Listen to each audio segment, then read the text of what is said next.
Hola, soy Max Kaiser y esto es Kaiser Report. Hay que tener cuidado con los primeros ministros griegos que celebran referéndums falsos. ¿Stacy? Sí, todo el mundo lo sabe. ¿Cuándo fue el referéndum? ¿Hace una semana, dos? El caso es que la amplia mayoría votó en contra de la austeridad y las privatizaciones y a favor del Oxy, como lo pronunciamos nosotros, miembros del imperio. No sé para qué hicieron el referéndum. ¿Qué era lo que buscaban? Exacto, vamos a ver un titular. No lo entiendo. ¿De este fin de semana? No lo entiendo. ¿Para qué, Tsipras? Mira este titular. Grecia da un giro de 180 grados e inicia un importante plan de privatizaciones. En concreto, Esa media vuelta se la tienen que agradecer a Yanis y a su hipocresía. ¡Qué mentiroso! Le va a crecer la nariz.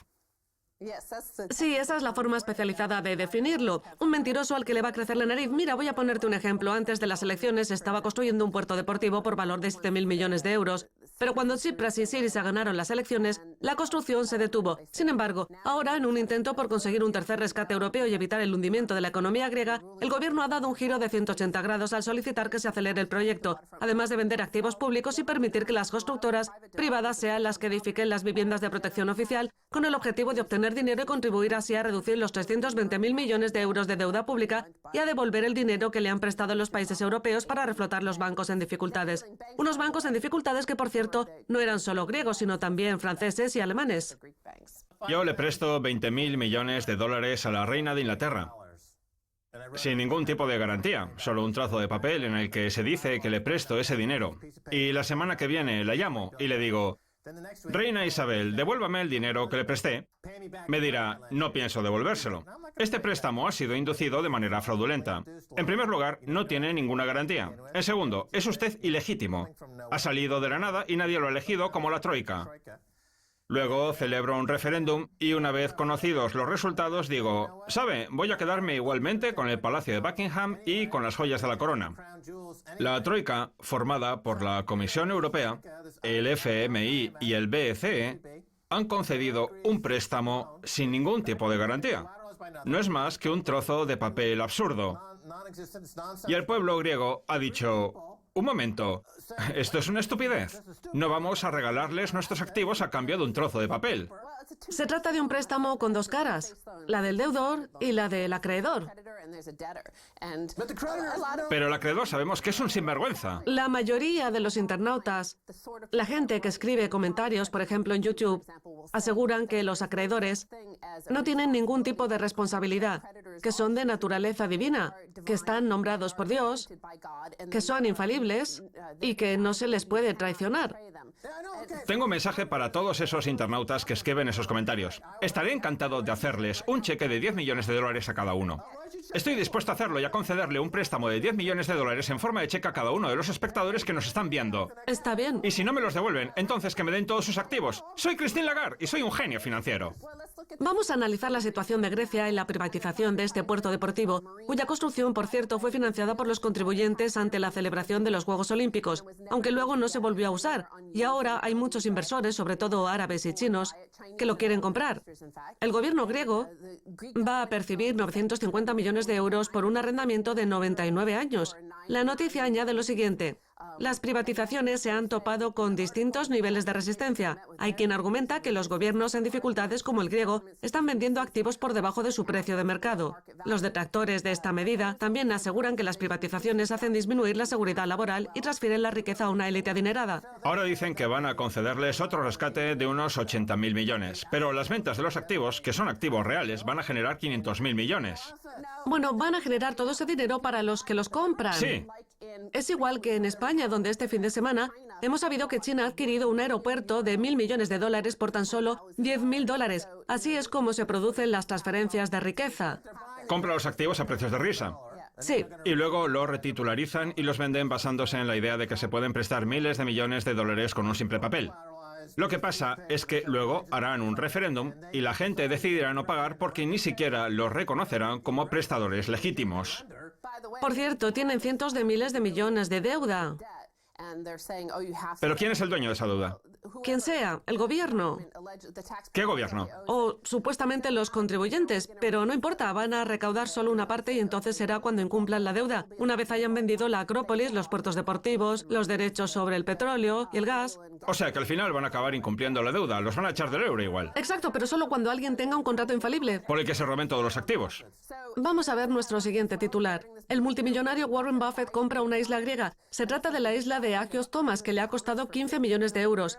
Aquí tenemos a Warren Buffett sonriendo. La verdad es que se le ve muy feliz. Esta es la típica jugada de Warren Buffett. Es como comprar un sombrero de paja en invierno. Todo empezó cuando hace 3 años Steve Forbes visitó Grecia para asistir al Congreso de la Cámara Internacional de Comercio, en el que se decidió cómo destruir el país heleno y vender sus activos a precios irrisorios a personajes como Warren Buffett, lo que provocó no pocos disturbios. Tenemos por un lado 15 millones de euros, mientras que por el otro hablamos de cantidades de más de 300.000 millones, por lo que esta salida de los activos del país no va a aportar liquidez alguna al sistema. Vamos a ver otro titular muy parecido. Johnny Depp compra una isla griega por 4,2 millones de euros. El actor de Hollywood ha comprado la isla de Strogel, una pequeña superficie de tierra de tan solo 0,2 kilómetros cuadrados con ayuda de la firma londinense Proto Organization. La misma asesoría inmobiliaria ya había recomendado hace poco a Brad Pitt y Angelina Jolie que compraran la pequeña isla jónica de Gaia Sogia. ¿Y qué pasa con Lesbos? ¿Es una isla? Yo siempre he estado interesado en la mitología griega. También podría estar a la venta, hablando de mentirosos a los que les crece la nariz. Una de las razones por las que Grecia está sumida en esta debacle es evidentemente Goldman Sachs, que fue quien le ayudó a entrar en la Unión Monetaria. Goldman Sachs. A entrar en la Unión Monetaria. El titular dice así: Blankfein se une al club de los banqueros multimillonarios. Aquí tenemos a Lloyd Blankfein, que también sonríe mucho. Vivimos en una era en la que los multimillonarios no paran de reír. Da igual, Lloyd Blankfein o Jamie Dimon. Jamie Dimon también acaba de hacerse multimillonario. Los dos se han hecho multimillonarios junto con 2.000 o 3.000 ricos más. Están luchando en las inmediaciones de la línea de meta antes de que todo salte por los aires. Lloyd Blankfein y Jamie Dimon se han adentrado en el negocio de la limpieza. Me explico. Imagina que un tintorero se dedica a robar las monedas que se encuentran en los bolsillos de los trajes que le llevan a limpiar desde hace 20 o 30 años. Y que gracias a eso ha logrado amasar 1.000 millones de dólares. Pues bien, eso es exactamente lo que ha hecho Lloyd Blankfein, un tintorero que se dedica a blanquear el dinero de la gente y que por el camino se lleva unas cuantas monedas hasta conseguir los 1.000 millones que tiene ahora. Se trata de un acontecimiento capital en la historia de las finanzas modernas. Un tipo que se dedica a limpiar el suelo y a blanquear dinero para el HSBC y los cárteles de la droga mexicanos ha conseguido amasar 1.000 millones de dólares. Deberíamos considerarlo como el responsable de un servicio público o como una especie de funcionario. Ahora bien, nadie quiere que una persona que trabaja para la burocracia del gobierno se vuelva multimillonaria. No debería ser así. Lo que ha ocurrido es lo mismo que con las privatizaciones de Grecia, que han contribuido a trasladar la riqueza del empobrecido pueblo griego a los multimillonarios, y todo gracias a la flexibilización cuantitativa. Según el índice de multimillonarios de Bloomberg, el patrimonio de Lloyd Blankfein, director general de Goldman Sachs, desde hace 9 años ha subido hasta los aproximadamente 1.100 millones de dólares después de que el precio de las acciones de la entidad se haya cuadriplicado desde la oferta pública de venta inicial. Blankfein es la persona que más acciones posee de Goldman Sachs, con una participación en la entidad de casi 500 millones. Los otros 600 millones corresponden a la cartera inmobiliaria y de inversiones, así como las primas y repartos de los fondos de capital privado del banco. Y todos esos activos, el precio de las acciones, la cartera inmobiliaria y el capital privado, son los que han pasado a formar parte de la historia de Grecia. La flexibilización cuantitativa infla el precio de los activos por todas partes, salvo en aquellos lugares a los que precisamente se quiere desplumar, como a Grecia. Seguro que logran vender la Acrópolis por 100.000 libras, aunque probablemente valga cientos de miles de millones. Un tipo muy listo es Lloyd. Primero manipuló las cuentas para que Grecia entrara en el euro, llevándose un montón de dinero en el proceso. Más tarde, en la crisis financiera del 2008, fue rescatado para pasar de ser un banco de inversión a un banco normal y le robó miles de millones de dólares a los ciudadanos estadounidenses. Y finalmente salió a bolsa llegando a un acuerdo con Wall Street para trasladar todo el riesgo a los contribuyentes. Así es como este tipo ha llegado a hacerse multimillonario. ¡Felicidades, Lloyd! Le ha estafado miles de millones a la gente y ahora puede pasearse por el país fumándose un puro y haciendo ver como que no es un tintorero fraudulento que se dedica al blanqueo de dinero. Lo que ha pasado también con el capital privado en Grecia y en el resto de Europa es que han pagado sobornos habitualmente muy pequeños a cargos públicos electos y no electos. En el caso de Goldman Sachs, las acciones de la entidad han subido un 298% desde la oferta pública de venta, mientras que el índice financiero Standard & Poor's 500 ha caído un 6%. Es decir, que su rendimiento ha superado al resto del sector financiero, gracias, entre otras cosas, a que Warren Buffett invirtió en Goldman Sachs durante la crisis financiera. Otro acuerdo fraudulento. Contraen un préstamo al 10% durante 6 o 7 años y luego lo devuelven. Algo impensable para los ciudadanos de a pie, que fueron, por cierto, los que rescataron a Goldman Sachs. Al final, todo el dinero fue a parar a Warren Buffett. ¿Eso se debe al dinero gratuito? Luego dicen que hay deflación y que hay que mantener los intereses en el 0%. En el Reino Unido, a los ahorristas y a los titulares de los fondos de pensiones les han arrebatado 350.000 millones de libras que se han trasladado a los bolsillos de este personaje. ¿Y eso por qué? Porque este gobierno es corrupto. La noticia de Zero Hedge sobre el nuevo estatus del multimillonario que ha adquirido el director general de Goldman Sachs, Lloyd Blankfein, añade lo siguiente sobre el hecho de que el rendimiento de la entidad haya sido superior al del S&P 500.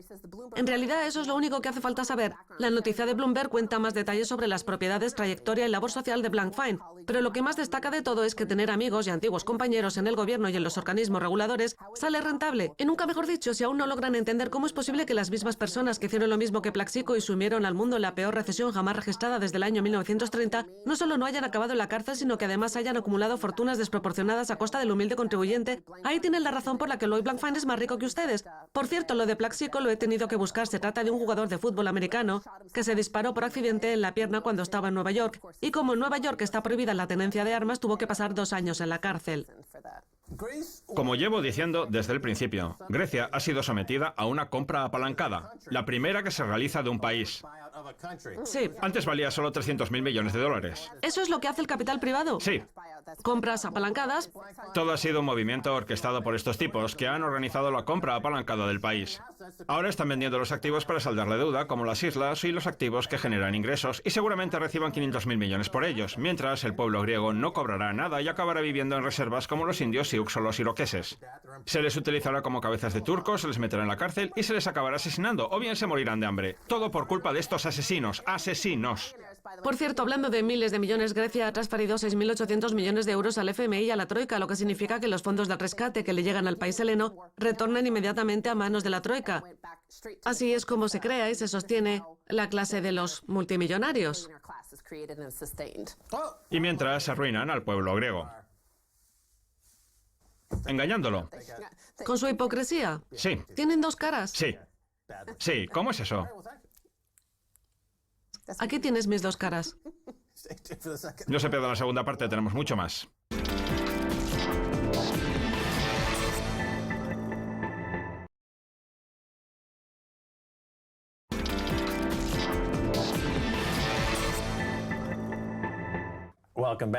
Bienvenidos de nuevo a Kaiser Report, soy Max Kaiser. Es hora de hablar con Eddie Travia, director general del grupo Coinsilium, que dentro de poco saldrá a bolsa en el mercado de las inversiones alternativas de Londres. Eddie, bienvenido a Kaiser Report. Gracias, Max. Muy bien, en primer lugar, háblenos un poco de Coinsilium. ¿En qué consiste la empresa? Porque está claro que tiene que ver con el mundo del Bitcoin y de la cadena de bloques. Cuéntenos. Es una empresa relacionada con la cadena de bloques y la tecnología financiera que ofrece servicios a otras empresas vinculadas a la cadena de bloques y que además invierte en otras empresas del sector. O sea, que invierten en empresas y también les proporcionan servicios. Sí. Entonces, al invertir en empresas, imagino que dispondrán de una cartera de inversiones. ¿Qué servicios proporcionan a las empresas? Asesoría en temas económicos, normativos, de comunicación y de posicionamiento de la marca. Lo que hacemos básicamente es ayudar a que esas empresas se desarrollen y ofrezcan un producto viable para el mercado desde el punto de vista comercial. Muy interesante. Creo que esta es la primera oferta pública de venta que se realiza de una empresa relacionada con la cadena de bloques. Ya existen asociaciones empresariales y otras entidades que cotizan en varios mercados, pero ofertas públicas de venta como tales no se habían realizado aún. La verdad es que el sector ha experimentado un cambio radical respecto al año pasado, cuando estallaron los escándalos de Mt. Gox y de Silk Road. Lo que pasa es que la gente sigue teniendo la impresión de que el sector sigue teniendo dificultades. Ahora bien, Coinsilium pone de manifiesto que la industria no para de crecer, que hay negocio y que hay un montón de capital de riesgo invertido. ¿Sería correcto afirmar que la gente tiene una impresión equivocada de la tendencia que está experimentando el sector? Sí, aún falta formar un poco a la gente. Es parte del proceso. Pero cuando hablamos con los inversores, de verdad que no tenemos esa imagen. Nosotros nos centramos más bien en el potencial de la cadena de bloques y en cómo puede ayudar a organizaciones muy grandes que tienen que gestionar redes y datos complejos. Por cierto, me gustaría señalar que no somos un fondo. La inversión es solo una parte de todos los servicios que ofrecemos. Tampoco estamos vinculados al precio del Bitcoin, que podría resultar más sensible a esa percepción de la que usted habla, Max. Nosotros nos centramos más en la tecnología de base, en la cadena de bloques como tal. De acuerdo. Hay una empresa de la Bolsa de Nueva York que se llama BlackRock y que se dedica a invertir en el sector, a ofrecer asesoramiento y a crear productos, además de ser un grupo de capital privado. ¿Por qué han decidido formar parte del mercado de las inversiones alternativas de Londres en lugar de instalarse en Hong Kong o en Nueva York? El mercado de las inversiones alternativas de Londres se encuentra en pleno crecimiento y está cosechando un gran éxito, aunque aún nos encontramos en una fase prematura. Yo creé primero Seedcoin, el embrión de Coinsilium, en verano del 2013. Luego encontramos algunos socios aquí en el Reino Unido y decidimos crear Coinsilium hace algo más de un año. Por eso digo que nuestra empresa aún está dando sus primeros pasos en un sector que a su vez también es joven. Estamos buscando un mercado que sea compatible con este sector y con estas empresas jóvenes. Hay varios países en el mundo que están compitiendo por convertirse en la capital de las criptodivisas. Singapur quiere entrar en el mercado. Nueva York tiene su propio programa de licencias, que por cierto el sector rechaza categóricamente, lo que les está haciendo perder actividad. Y por su parte, Londres parece abierto a este mercado. Por ejemplo, ya no se cobra IVA en estas transacciones.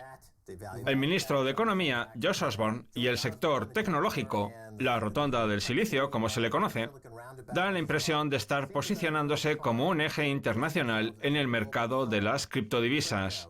¿Es así? Sí.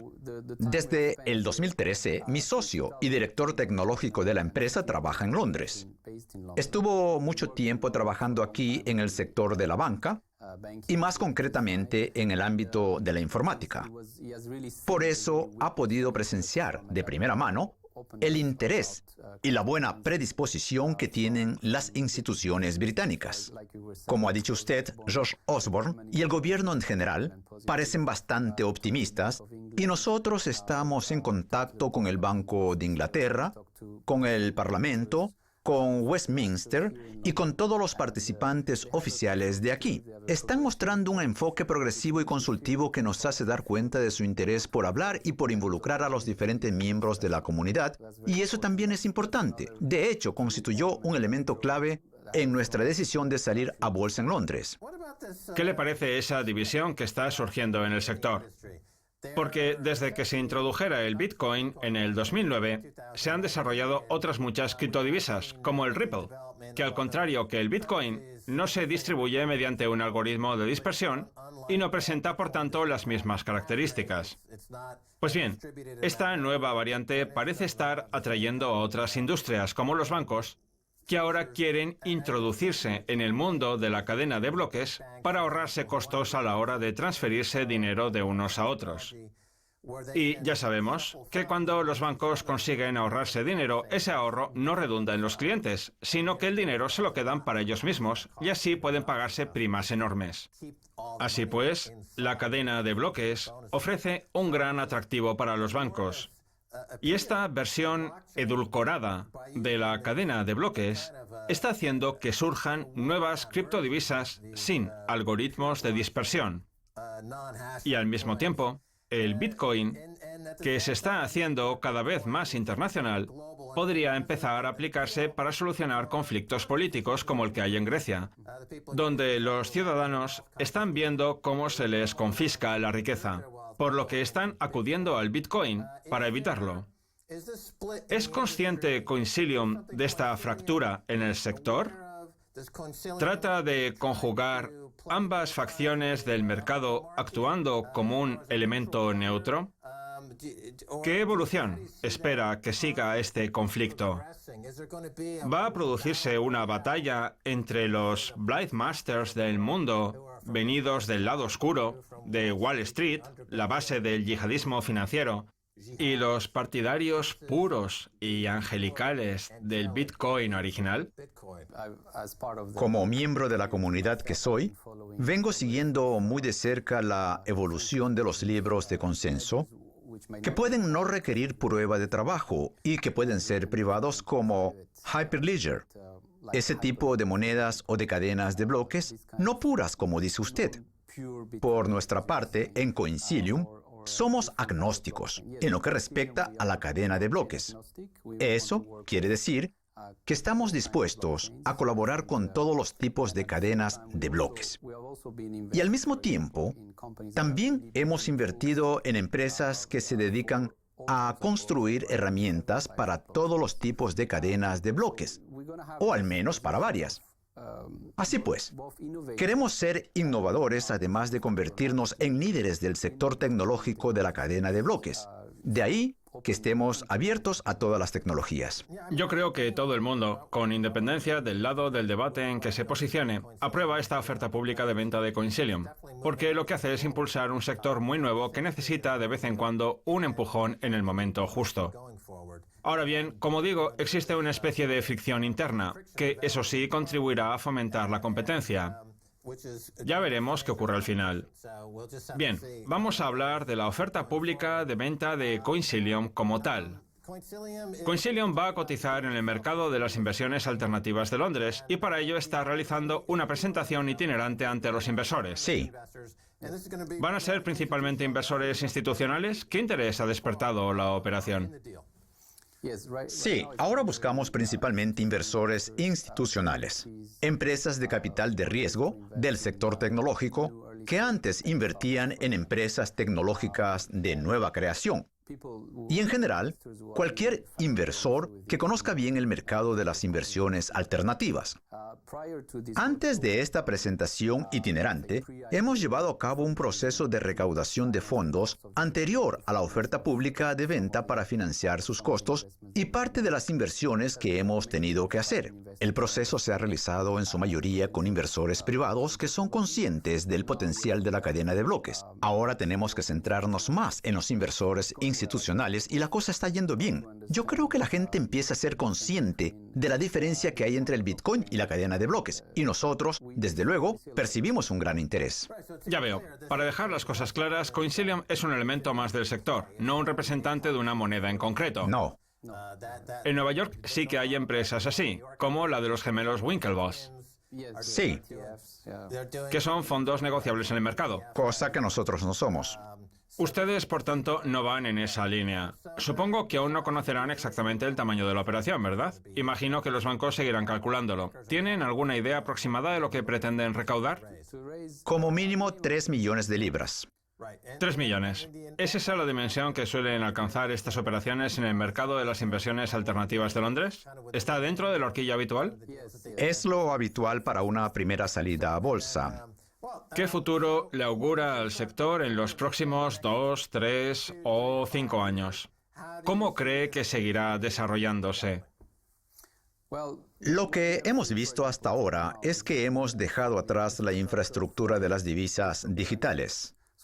Al principio solo nos fijábamos en procesadores de pago, plataformas de intercambio, carteras.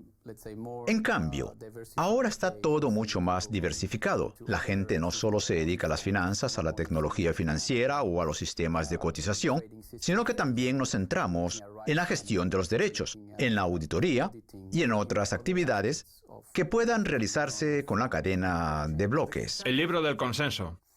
Sí, Eso es en esencia la cadena de bloques. Cualquier sector que cuente con diversas partes que interactúen simultáneamente puede ver cómo la cadena de bloques le ayuda a ahorrar prácticamente el 99% de los costos y a desarrollar este libro abierto a escala mundial constituido en base al consenso. La tecnología puede aplicarse al sector de los seguros, al mercado inmobiliario y a muchos ámbitos más. al registro de la propiedad, por ejemplo, que es lo que está haciendo Factom. El caso es que todas esas empresas intermediarias, que no hacen más que añadir papeleo, En algún momento van a tener que hacer frente a la cruda realidad, me parece a mí. Sí, todos los sectores en los que existe una red compleja de pagos, auditorías o sistemas que obliguen a hacer un seguimiento de la propiedad, ya sean aquellos en los que se realizan grandes transacciones como el mercado inmobiliario o transacciones muy pequeñas como la industria musical, como descargar un vídeo de Internet, pueden beneficiarse de esa tecnología. De hecho, la monetarización de Internet sigue siendo un ámbito muy interesante en el que aún existe un importante margen de mejora, porque los sistemas de pago actuales no son los que mejor se adaptan a Internet. Muy bien, Eddie Travía, director general de Coinsilium. Tenemos que dejarlo aquí. Muchas gracias por estar en Kaiser Report. Muchas gracias, Max. Esto es todo por hoy en Kaiser Report. Somos Max Kaiser y Stacey Herbert. Quiero agradecer su presencia a nuestro invitado Eddie Travía, director general del grupo Coinsilium. Si quieren contactar con nosotros, escríbanos en Twitter, Kaiser Report. Hasta la próxima. Adiós.